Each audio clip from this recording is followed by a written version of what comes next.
Hai, hello, salam sejahtera Malaysia. Selamat datang ke channel Fels Lifestyle.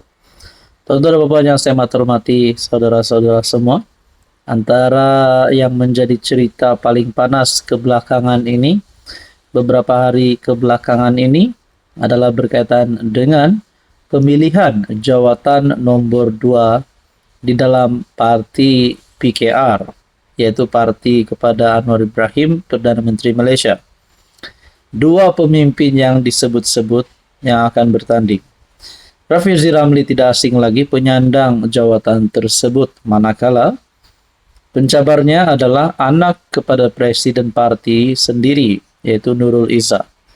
Mungkin ada yang berkata Nurul Izzah patut berundur diri.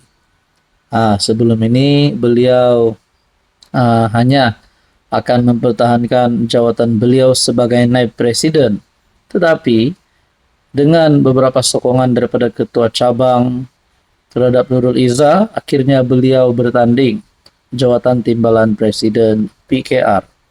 Nah, sebelum ini juga kita pernah mendengar debat di antara Rafizi dan Nurul Izzah, berita tentang perdebatan di antara mereka berdua. Adakah ini akan berlangsung? Adakah Nurul Izzah, adakah Rafizi bersetuju untuk berdebat? Berdebat bukan untuk menunjukkan siapa yang lemah, tetapi berdebat untuk menunjukkan siapa yang layak untuk memegang jawatan tersebut. Pada pendapat saya telah menerima satu komen. Rafizi, katanya di sini ringkas, Rafizi letak jawatan, beri laluan seluasnya kepada Nurul Izzah bersama bapaknya. Itu yang lebih mulia buat Rafizi Ramli. Tak guna menunggu dalam keadaan mulut disumbat, tangan diikat dan kaki dibelenggu. Nah, menurut kenyataan daripada salah satu viewers dan subscriber dalam channel ini. Jadi saudara-saudara, ada juga kata Nurul Izzah ini duduk rumah saja, jaga keluarga sendiri cukuplah. Nah, jadi beberapa komen yang kita dapat lihat. Ada yang kata Nurul Izzah berundur, ada yang kata Rafizi yang patut berundur, dan macam-macam pandangan lah. Jadi, tuan-tuan dan puan yang saya amat hormati, menurut Anda siapa yang layak untuk memegang jawatan timbalan presiden PKR? Tapi kita boleh bagi pendapat saja. Akhirnya kita nantikan keputusan rasmi. Hai, hello, salam sejahtera Malaysia. Selamat datang ke channel Fels Lifestyle. Terima kasih kerana terus setia dan terus bersama di dalam channel ini. Saudara-saudara, antara yang paling dinantikan, pilihan raya paling dinantikan, yang terdekat adalah pilihan raya negeri ke-17 PRN Sabah pada tahun ini. Sudah pasti kita sudah dengar gabungan ini, gabungan itu akan berentap di dalam PRN kali ini. PHBN sah bergabung, tapi bagaimana dengan kerajaan negeri hari ini? Pimpinan Haji Jinor, JRS. Adakah JRS akan bergabung dengan PHBN? Adakah JRS akan bertanding solo? Adakah JRS dengan warisan ataupun dengan Perikatan Nasional? Bercakap tentang PN. Dalam satu artikel daripada FMT, hari ini bertarik 15 Mei. 7 jam yang lepas, PN terdesak mungkin sokong JRS pada pilihan raya negeri Sabah, kata penganalisis. James Chin berkata, PN sangat lemah di Sabah dan mungkin tiada pilihan kecuali bersama dengan JRS. Sebarang keputusan Perikatan Nasional untuk menyokong JRS pada PRN akan datang. Mungkin didorong rasa terdesak, menurut seorang penganalisis. James Chin dari Universiti Tasmania berkata, PN sangat lemah di Sabah dan PAS tidak popular di negeri itu.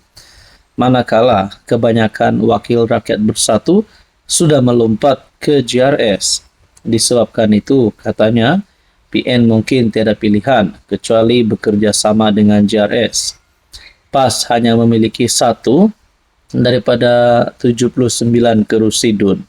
dengan wakilnya Ali Akbar Gulasan ialah adun lantikan. Lebih 10 adun bersatu, Sabah meninggalkan parti itu ketika langkah Kinabalu pada 2023 dan menjadi ahli langsung JRS selepas PRN, termasuk Ketua Menteri Haji Jinor, Masidi Manjun dan Rubin Balang. Timbalan pengarah pilihan raya PAS sebelum ini, Anwar Musa, dilaporkan berkata, PN patut menyokong JRS pada PRN Sabah akan datang kerana PH dan BN sudah mengumumkan kerjasama mereka. Anwar yang juga bekas Setiausaha Agung UMNO berkata PN patut mengkaji pilihan bertanding atas tiket JRS atau tidak menyertai PRN Sabah akan datang.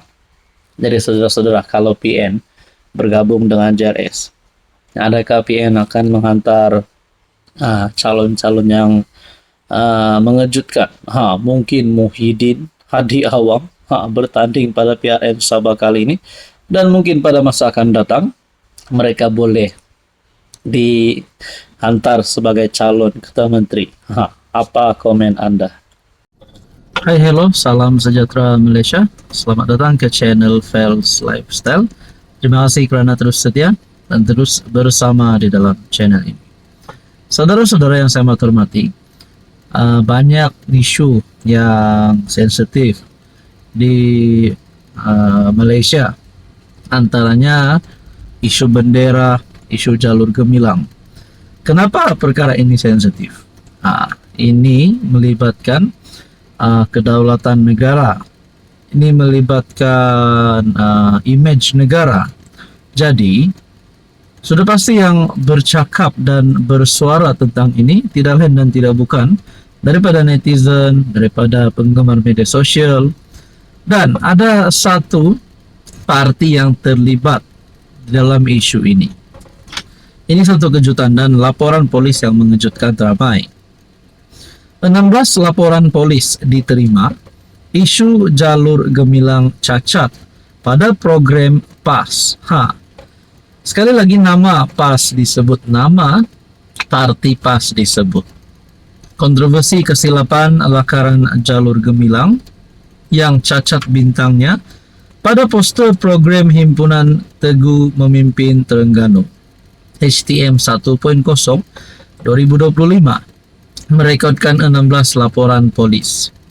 Perkara itu disahkan Ketua Polis Terengganu Muhammad Khairuddin yang turut memaklumkan laporan berkenaan bukan dibuat di negeri terbabit saja, malah di lokasi lain.